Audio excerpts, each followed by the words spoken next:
Good evening and welcome to Zion's Banner. Hope everything's working good this evening. I'm not quite sure. We always have interesting times. Technology can be an interesting thing. And so there we are. We're on and we're getting started this evening. I don't know who will be in the house. I know some people have had a little trouble internet wise, so we'll see what ends up happening here. I'm just kind of checking things to make sure everything's okay. And I guess we're where we're at. So I'm just going to get started. We're going to be taking a look at some material. Now, interestingly enough, I've become the Sunday school teacher at Hillside Southern Baptist. Um, Not that I didn't have interest before, but it just kind of ended up being the thing that ended up happening. And so instead of being kind of like there to do fill in, I'm filling in on a more long term basis. And there's some really neat things to see related to the Jewishness of the New Testament and how the New Testament writers make use of things and make their arguments. When I say make use of things, I mean make use of things in the Hebrew Scriptures or Tanakh. And so I thought we were in Matthew anyway. We'd look at one of those that really ends up occurring in Matthew.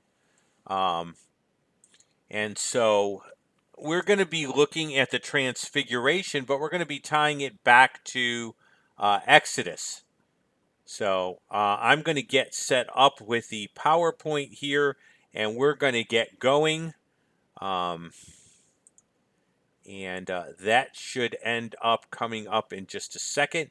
We'll have the camera and the PowerPoint, and everything will be going together.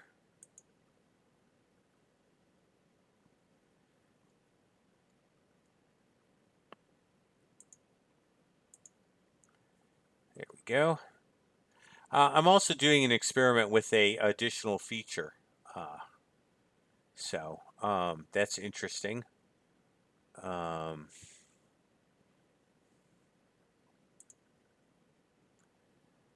a little problems here tonight. There we go. Okay, we're back on. So I was trying to play with the highlights thing, but we're not going to be able to do that as of yet. Probably works when you pre-recorded stuff better.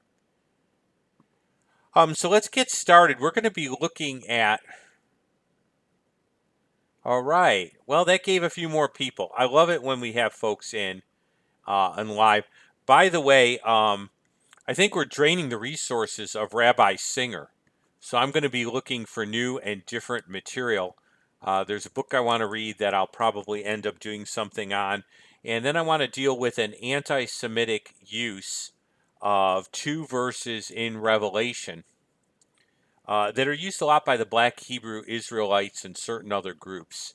And I want to put that to rest. So we'll be looking forward to that in the weeks to come, probably next week, and then we'll get going from there. But if you guys have specific topics, again, I invite you to list those. You may have run across objections that I haven't run across, and I want to hear about those.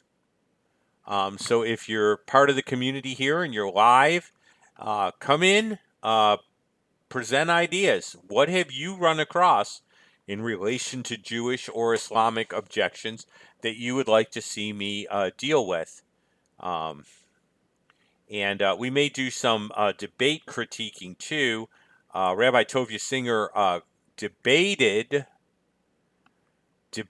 actually William Lane Craig, and so I'm looking to see if I can break that down because again, I think William Lane Craig misses his opportunity, and it's a different style dealing with Jewish objections, and so you have to be ready for it. Let's get going and start looking at our PowerPoint here. There we go. I put a sequence to this as far as what we're going to be looking at first and second and third. So you can kind of see that up there. And that gives you a sequence as to the parts of this PowerPoint. So you have that. If you have the PowerPoint, you'll have that slide anyway. By the way, that's available to everybody, but you can see it for yourself up there. And that's what we're going to pretty much be covering. So let's talk about the fact that, and I have this slide, looks wrong to me. It should be exalting Messiah over Moses. And I don't know why that looks wrong. So if you do have the PowerPoint, just make the exchange. I will make the exchange and repost this. I could be dealing with an older version because I'm not pulling it offline. Once I put it online, I only have the old version of the PowerPoint. And so I probably am looking at a back version. It should read Rabbinical Material Exalting Messiah over Moses. So what I have up here is Midrash Tehum Teledot 14. Now, what I'm demonstrating here is that before we look at Matthew's use of or allusion to some material from the Jewish scriptures related to the Transfiguration, I want to establish that there was rabbinical thinking that exalted Messiah over Moses. Now, if you want to know where this is really useful, this is really useful with groups that want to deny the superiority of Messiah. This is also real useful with Jewish objections. So let's establish this.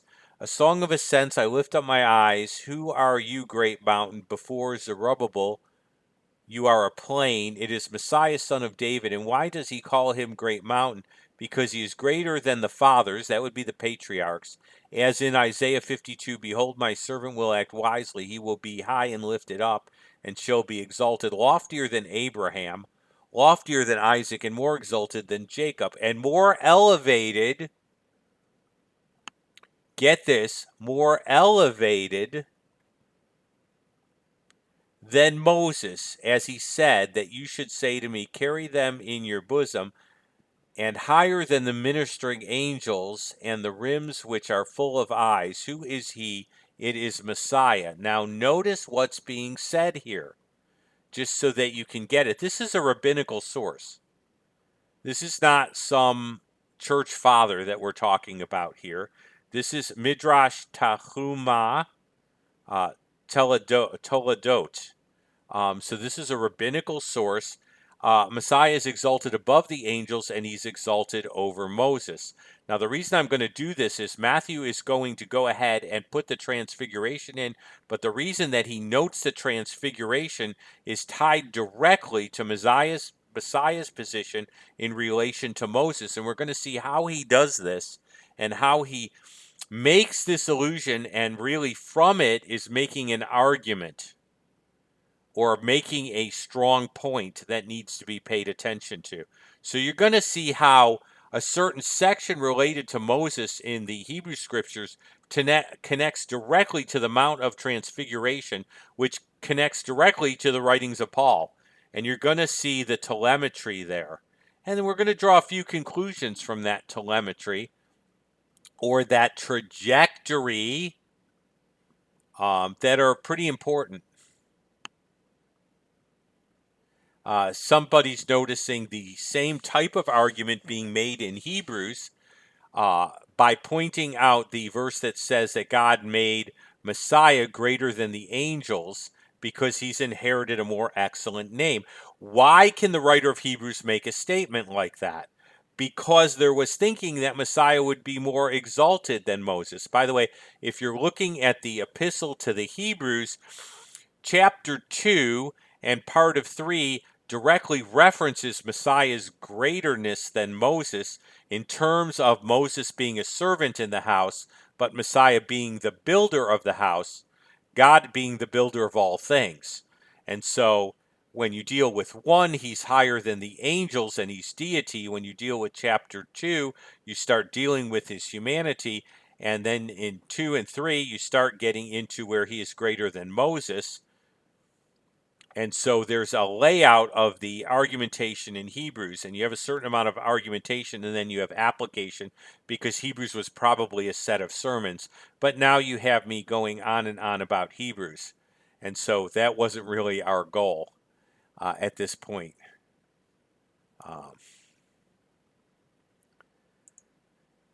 Now let's talk about the Transfiguration, because when you see a New Testament passage, particularly in Matthew, ask why Matthew's doing this. What is the motif?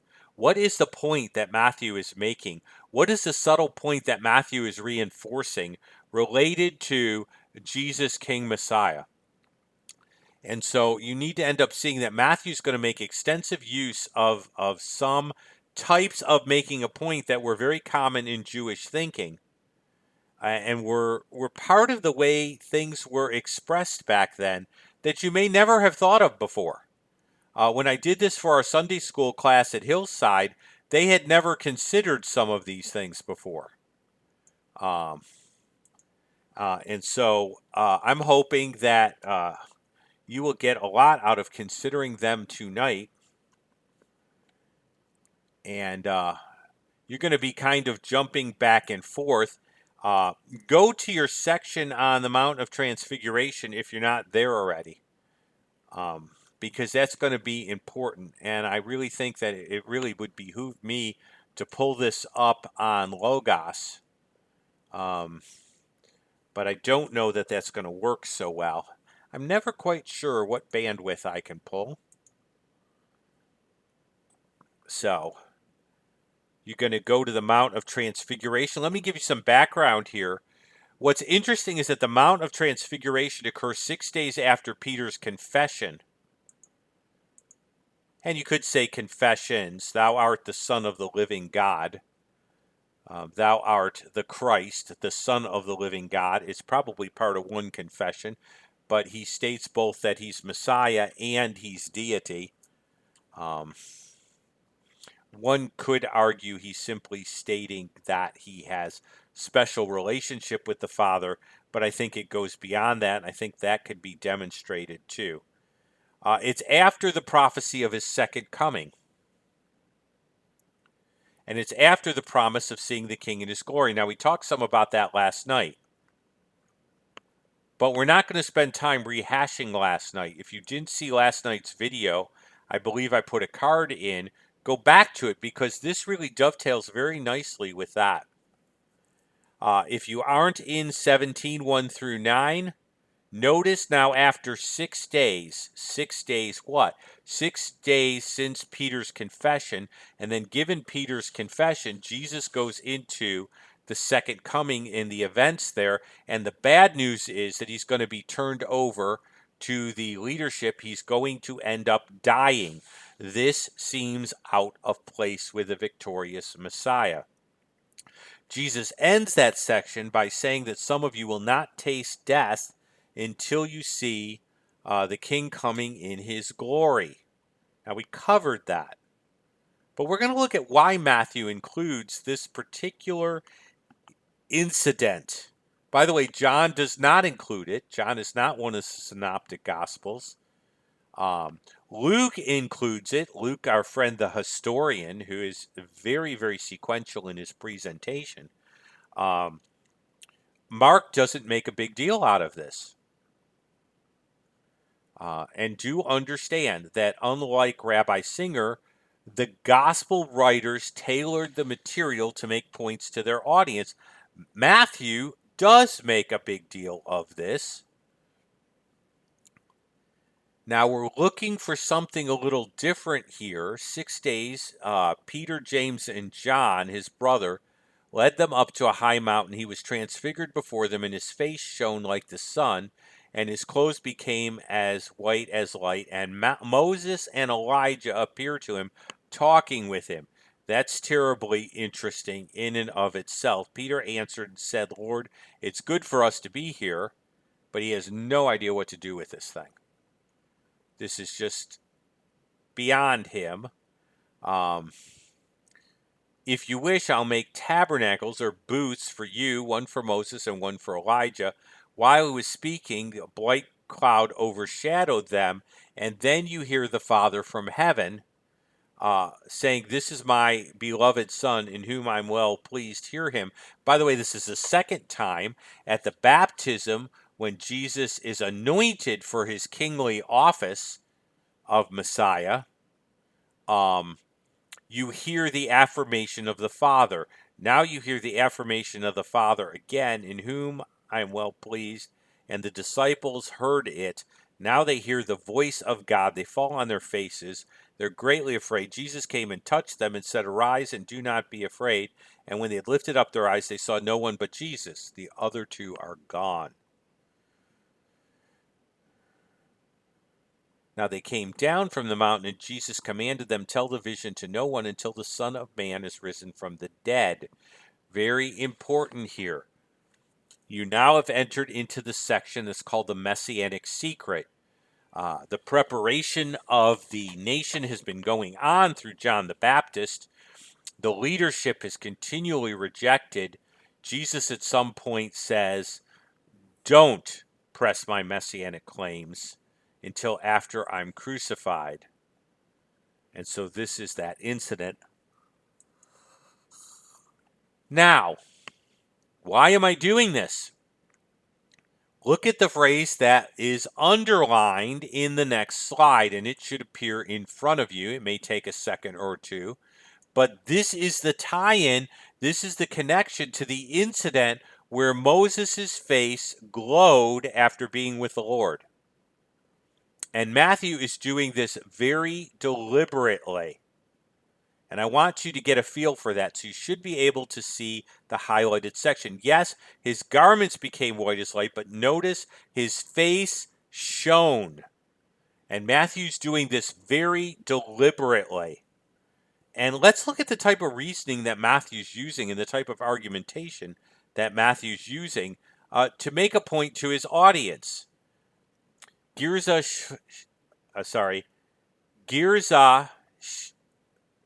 Shava, or equivalence of expression. Matthew is doing something that is common in Jewish thought. An analogy is made between two separate texts on the basis of a similar phrase, word, or root. The same words are applied to two separate cases. It follows the same considerations apply to both. This is a method of interpretation that existed. This is from the Rules of Interpretation by Hillel. They have a slightly different name, but there are some principles laid out for interpretation. And Matthew seems to be doing something along, Matthew is doing something along this line. Whether he's formally using this exact device or he's using a device that is a little variation on it is something a little different. And you can debate, is this a perfect example of gears ra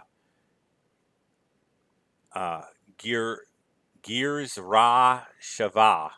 I have a little pronunciation tonight problem, or equivalent of expression. I think it's a perfectly great example of it, but one might argue, well, this isn't a perfect example of it, but he's using the same exact type of device. He's just not using it in its typical sort of fashion.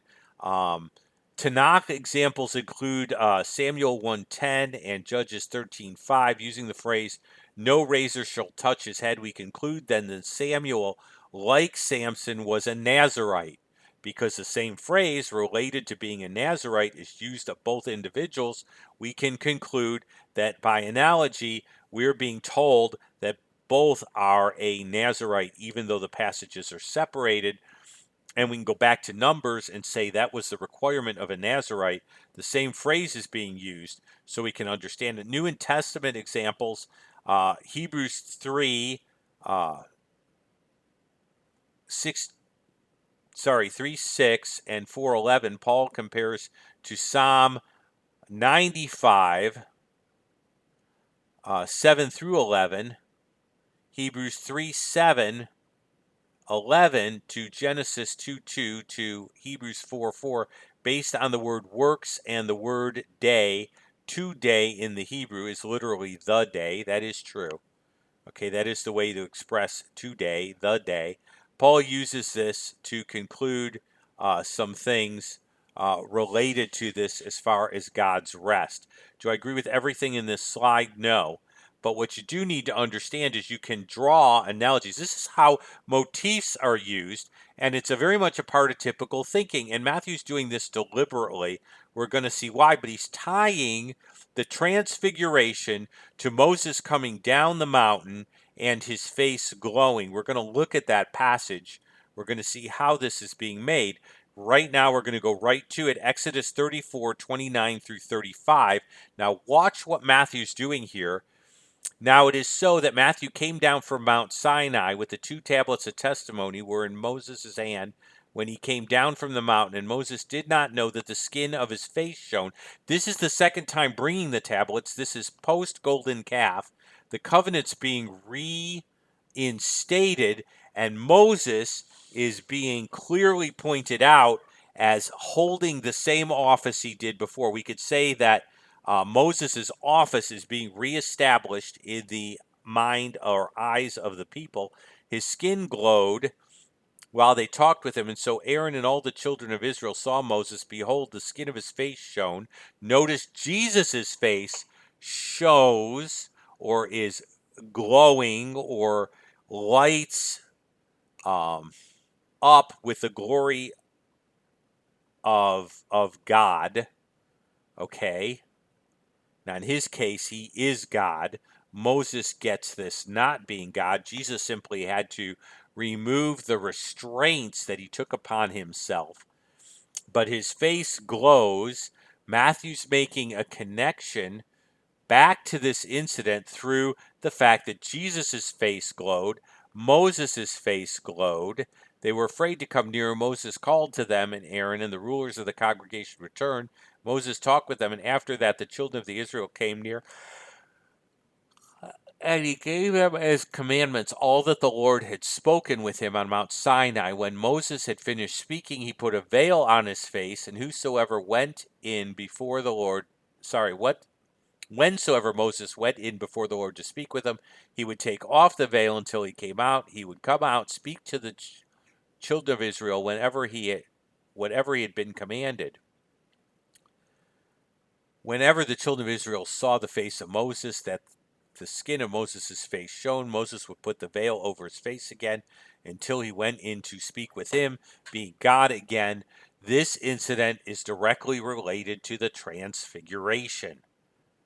And Matthew is drawing a lesson or a point out of this whole thing, and it's deliberate. Remember that the Sermon on the Mount is given 12 disciples, 12 tribes. There's another analogy there, the new Moses, or better yet, the greater Moses giving his law to the people.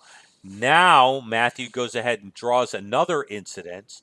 Also, notice how much Deuteronomy is quoted, and although that's not directly related to Exodus, you have the Pentateuch being used in Matthew.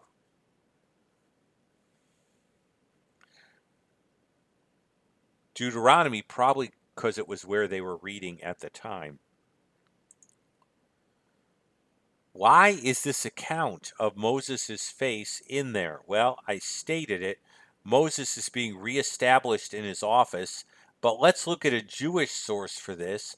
We're looking at 3rd Enoch, and once Metatron, the prince of the divine presence, by the way, that's the angel of the Lord, said to Moses, son of Amram, fear not, for already God favors you. Ask what you will with confidence and boldness, for the light that shines from the skin of your face from one end of the world to the other. Enoch, 3rd Enoch. Now, what is the point of this? Rabbinical thinking thought this was a big deal that Moses' face glowed. They got the message that Moses had the divine presence and divine glory with him. He's being reestablished in his office, and even Jewish sources really got jazzed by this whole thing. And so this is out of the pseudepigrapha. Now, the pseudepigrapha are not inspired, but they do let us know what people were thinking at the time. And they do give us clues into the insight into the Judaism that existed during the Second Temple period, particularly right around the time of Jesus. And so it's important that we go ahead and we end up paying attention to it. As a historical background and understanding interpretation at the time and what people were thinking. Now, one of the key types of arguments that's used a lot in rabbinical literature and Jewish thinking is this light to heavy and heavy to light. If I could train you to do nothing else but look for this, it's really worthwhile to get used to this type of argumentation. Because this particular Jewish style of argumentation is used consistently in many places in the New Testament. And while there is a precedent in Western logic for this, this really has a place in Jewish thinking. And when someone tells me the New Testament isn't very Jewish, it's like I look at the argumentation being used. And this is one of those argumentations. So let's see what Matthew's doing here by pointing out the Transfiguration and referring motif-wise back to when Moses' face shined. What do we end up getting out of this? If Moses' office established by glory was great, and Messiah's glory is greater than Moses, it follows that Messiah's established office is greater than Moses' office. Do you see the type of point that Matthew again is making by including the Transfiguration? He is again pointing to the fact that Messiah is greater than Moses.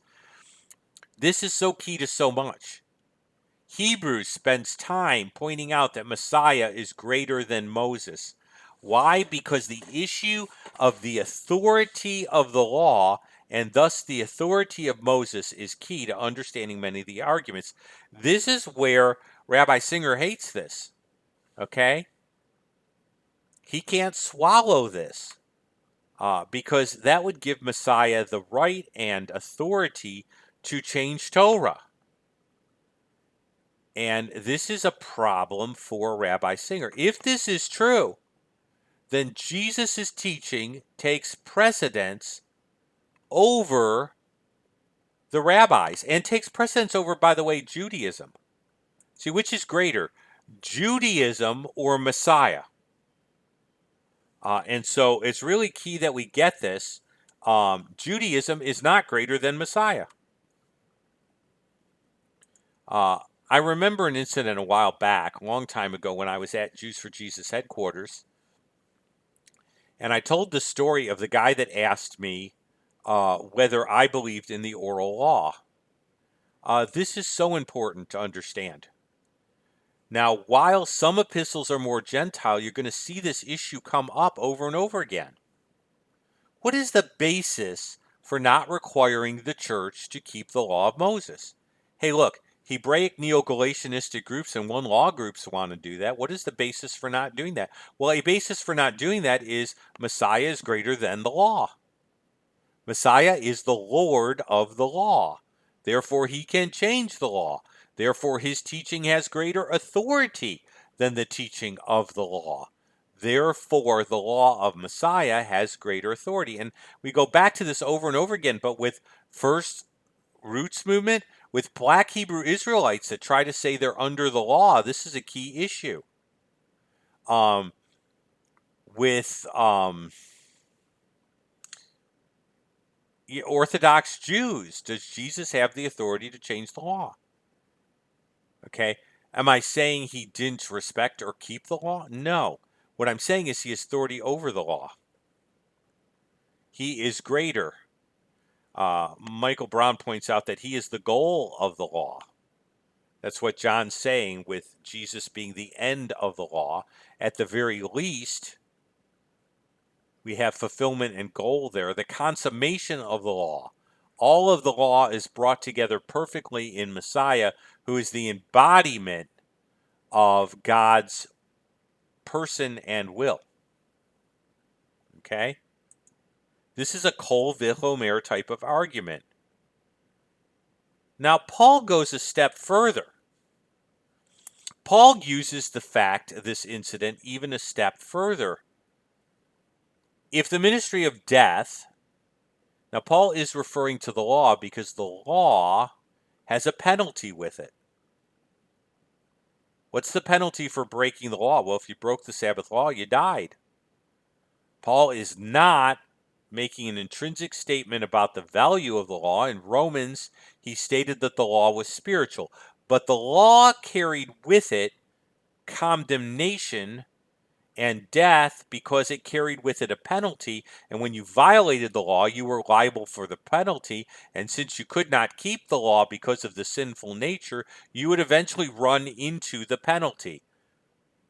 So if the ministry of death, that is the law which carried a penalty with it, the wages of sin being death, the soul that sins, it shall die, Ezekiel 18, written and engraved on stones, was glorious. He states it was glorious, so that the children of Israel could not look at the face of Moses. Now he's going back to the same incident. Because of the glory of continence, which the glory was passing away. Remember, he puts a veil on his face after he talks to the children of Israel before he ends up meeting with God again. A veil on his face. Why did he put a veil on his face? Paul's going to give us the reason why he put a veil on his face.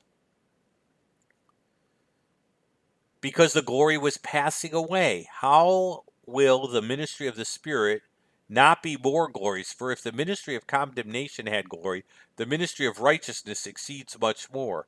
For even that which was made glorious had no glory in this respect, because of the glory that exceeds it. For what is passing away was glorious, then what remains is more glorious. Therefore, since we have this hope, we use great boldness of speech. Unlike Moses, who put a veil over his face, so that the children of Israel could not look at the end of what was passing away. Their minds were blinded. Until this day, the same veil remains unlifted at the reading of the Old Testament because the veil is taken away in Christ. Even to this day, when Moses is read, a veil lies over their heart. Nevertheless, when one turns to the Lord, the veil is lifted. Okay? Now, what is this all about? Well, Paul's making a point too from the passage. Whereas Matthew's pointing to the superiority of Messiah over Moses and him having greater authority, Paul points to the transientness of the new covenant over the old. Let's look at it in terms of a Kol Vichomer type of argument. If Moses' glory was great but temporary, then the covenant he brought was great but temporary. If the lighter is true, however, the new covenant's not temporary, therefore Messiah and his covenant are greater. The heavier is true. So if the old covenant connected with Moses' glory, which faded and was temporary, was great, the new covenant connected to Messiah, which does not fade, and Messiah's glory doesn't fade, is greater, is also true. Now, is this legitimate sort of stuff? Yeah, it really is legitimate sort of stuff. Paul's using stuff that would have been understood. Okay? Now, how do we know the way Paul's using this? Well, we can read the passage, but I'm not the first one to come up with this. Kyle and Delitzsch's commentary on the Old Testament, Volume 1, page 480, the most striking proof of the confidential nature in which Moses stood to Jehovah was set forth the glory of the office which Moses filled. The Apostle Paul embraces the view in 2 Corinthians 3:7 and lays stress on the fact that the glory was to be done away with, which he was quite justified in doing. Although nothing is said in the Old Testament about the glory being transient, from the simple fact that Moses died, the apostle appeals to the proof of contrasting the perishable glory with the higher and imperishable glory of the gospel. Light to heavy. And so Kyle and Dulwich says that that's exactly why Paul is doing this. Now let's talk about what all this means, okay? This type of argumentation was common in the Second Temple period. In other words, the gospel writers are not playing fast and loose with the text of the Old Testament, which is what a guy like Rabbi Singer would say. But they're consistent with an exalted view of Messiah. Understand that what the New Testament writers did is they looked at the Hebrew scriptures through its fulfillment in the person of Messiah. In other words, they had a messianic lens that was perfectly legitimate given the exalted position of Messiah. And by the way, there's a text in Sanhedrin that says all the world was created for the sake of Messiah. He to them was the embodiment of what was to come, the new era, the kingdom, and he was the embodiment of what the law pointed to. All the prophets who end up pointing back to the law pointed forward to Messiah, and so they looked at everything through that lens. And doing so, in light of very Jewish thinking, they applied very Jewish techniques for making points with their audience that were consistent with Second Temple Judaism. So the writers of the New Testament used Jewish methods of building their case.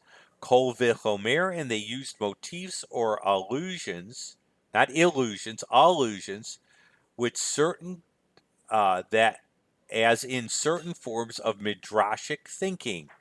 Girza Shavah. Okay? In other words, they're using Jewish argumentation. The fact that anybody who is a serious scholar can look at the New Testament and look at the ways Scripture was used in the Second Temple period and then make the statement or even infer that the New Testament is somehow a book of another religion that has no connection to Jewish thought, again, is being disproven by the very way they build their cases and the very incidents that they go back to. The way Jewish writers saw Messiah was consistent with Jewish thought. In other words, the idea that Messiah was the greater Moses or was greater than Moses was consistent even in parts of Jewish thought. Now, was it universally accepted? No, because my old joke is 3 Jews, 4 opinions. Okay, there was a variation in Jewish thought during the Second Temple period. As was pointed out by at least one writer, there were Judaisms during the Second Temple period. But was it consistent within the totality of Jewish thought or the domain of Jewish thought? Yes, it was. And so when you're looking at Matthew, you're looking at an incredibly Jewish book, and you need to ask yourself, why does Matthew include this? What does this mean to his audience? What is he hinting at, or what case is he making? Everything is there for a deliberate purpose.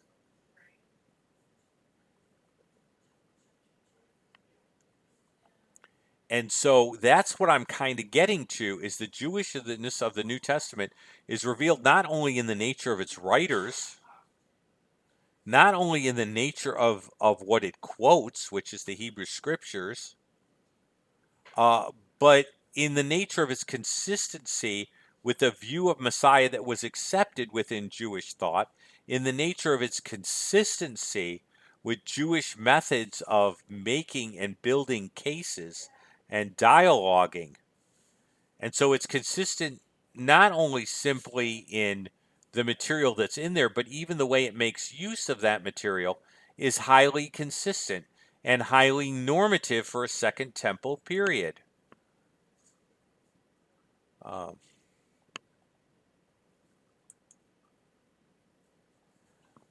And so that's kind of the nature of things. Is it worthwhile to look at the law? Yeah, it is.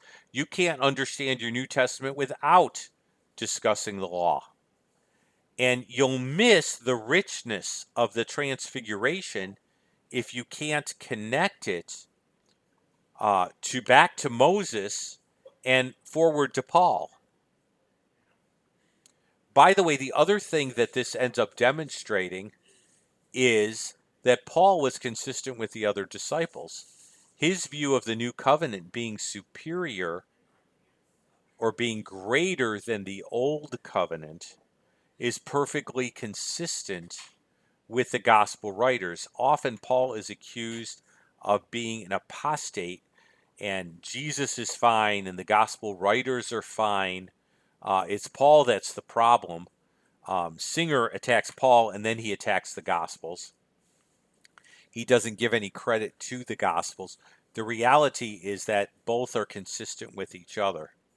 And while that wasn't necessarily one of my points, it's a worthwhile point to see that the same type of reasoning that Paul uses is the type of reasoning that Matthew uses, the allusions that Matthew uses by connecting and mentioning the Transfiguration and going back to Jesus as a greater Moses is the same type of reasoning that Paul uses in terms of the glory of the new covenant being greater than the old covenant, which is the same type of argument as far as Messiah being greater that's used in Hebrews in terms of their relative offices.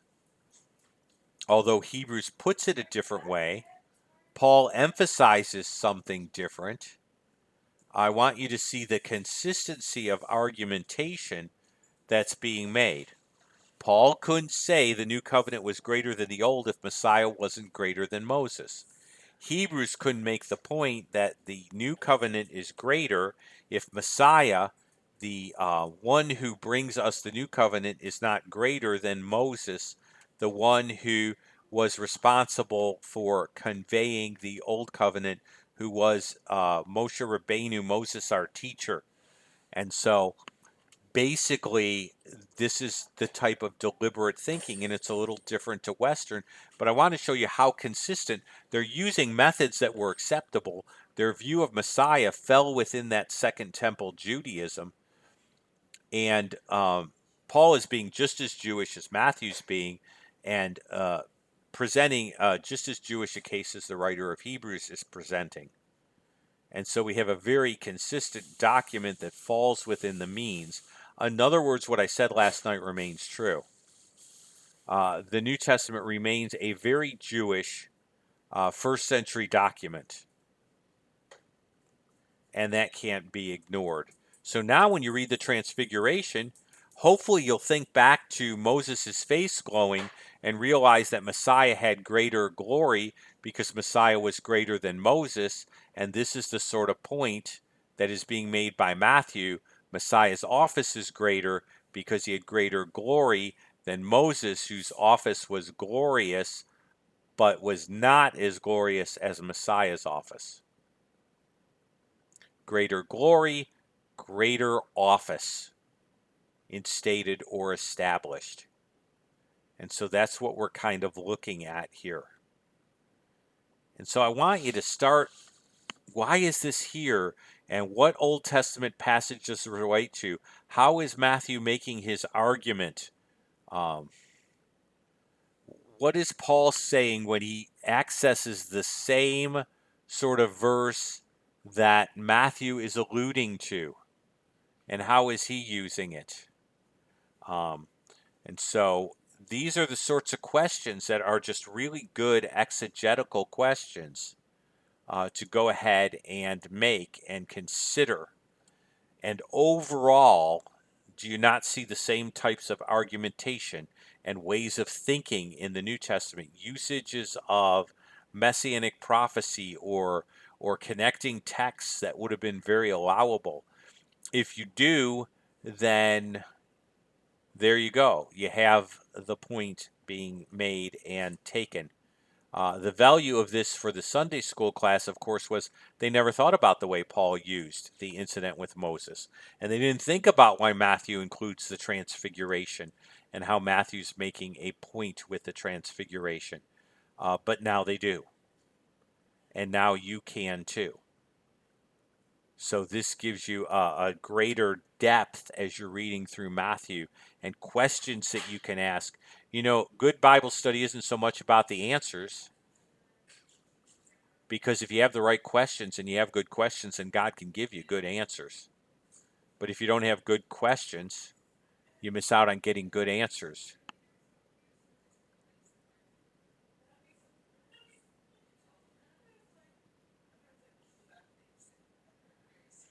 So, um, we're sort of out of material because the Transfiguration takes up only so much room. But here's the thing that we need to recognize: the Transfiguration is connected back to the incident with Moses and connected forward with the argument that Paul makes. And there's a unity there. And there's a unity of thought among the writers of the New Testament, although they are emphasizing different things with different audiences. And there is even a unity with Paul with himself, even when he's writing a epistle to a more Gentile audience. And maybe we could say that the unifying factor is Messiah and his work, as it should be for all of us. So,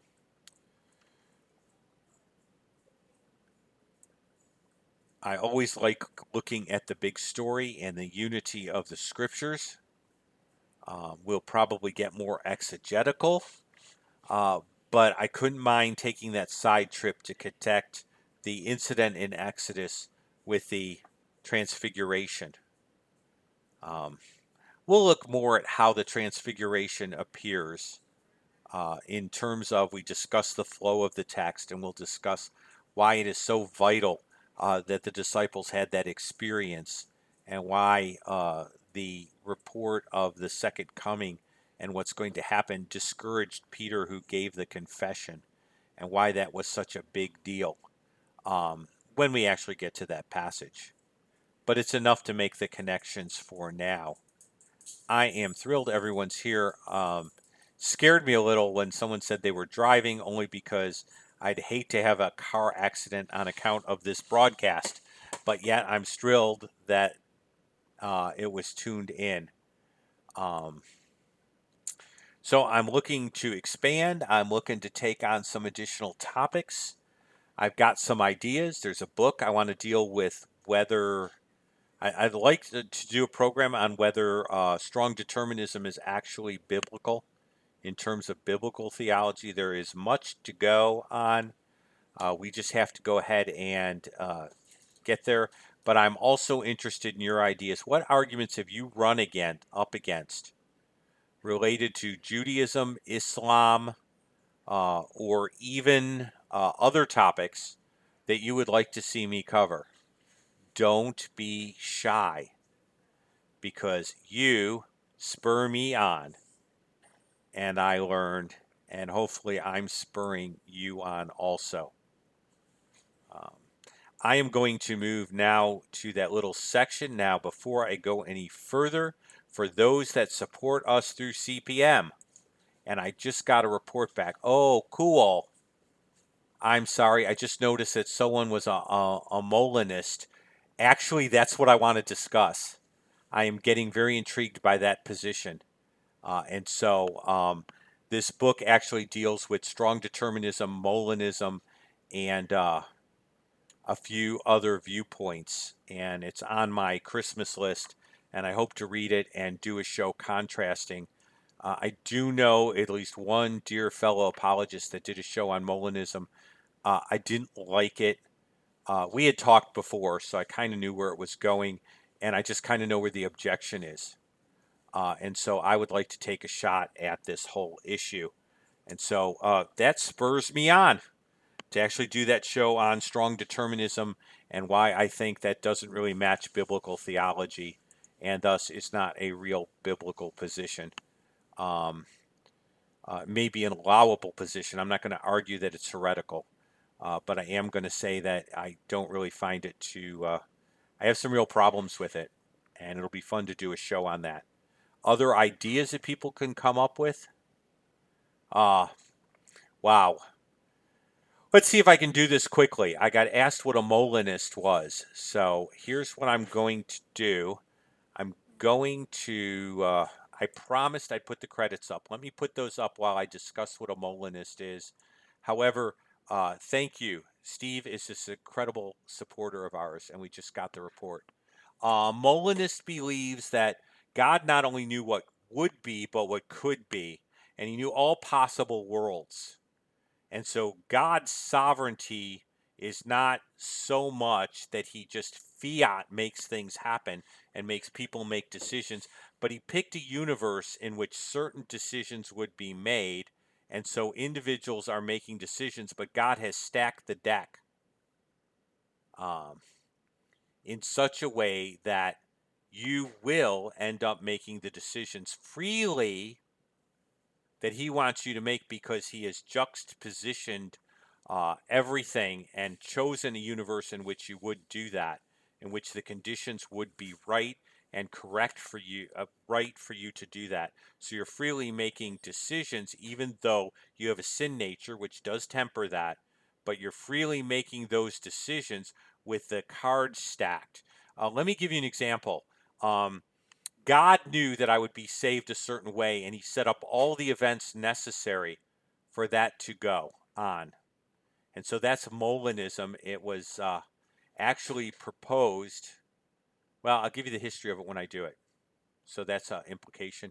I just want to read this. Muslim friend is back at it again. Quite a few Islamic Jewish topics from the perspective of then. I've been watching some videos from the Karaite Jewish channel. Please send me a link to the Karaite Jewish channel. I would be fascinated to go ahead and maybe look at Karaitism and Talmudism. I mean, some of that material might be very interesting. I would love to see some of those Islamic Jewish topics. So Corinth, text some of those to me, stick them on, uh, okay? And I would love to go ahead doing that. And um, since it's God's universe and he gets to choose which world, there is no cheating. And the way he has stacked the deck is for the greatest good of the greatest number in the greatest way. Um, but we'll cover that when the time comes. Um, So I would like to go look at those 4 views. I would also love to do some stuff on more of these Islamic type of topics that connect to Jewish polemics. So you guys are finding cool channels that I need to look at. So stick the Karaite Jewish channel on. That would be kind of fun. And see how do we relate to the Karaite position, given that we don't abide, or I don't certainly regard the oral law as being inspired. Does that mean I'm more in sympathy with the Karaite position? How do I deal with that? I would love to look at some of those channels. So if you find stuff out there, good, more for me to learn. Well, I am excited to have everybody here. This has been really great. Again, um, thank you to all those who support both ways. Um, those chosen people supporters, we get a report, but we send you thank you cards because we actually get a report. Some of you guys, I don't have a physical way to send you a thank you card, so there is the electronic version. So I love you, Steve. All you guys are great. Um, but I don't want to downplay the contribution of the chosen people folks, and I don't want to downplay the contribution of my wonderful patrons. You are all a part of the team, and so I appreciate you all. And I will simply, someone's going to send me some material tomorrow, so I just want to say I am looking forward to it.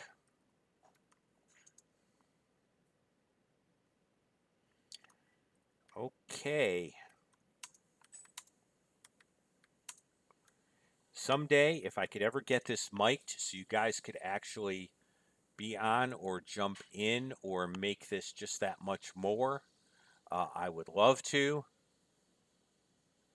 Um,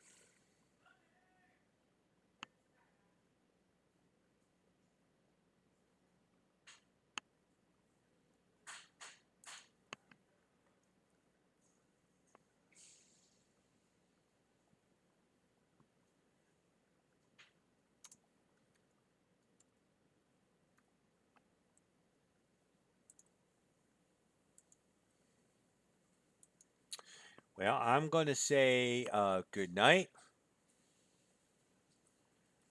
May God bless your rest this evening,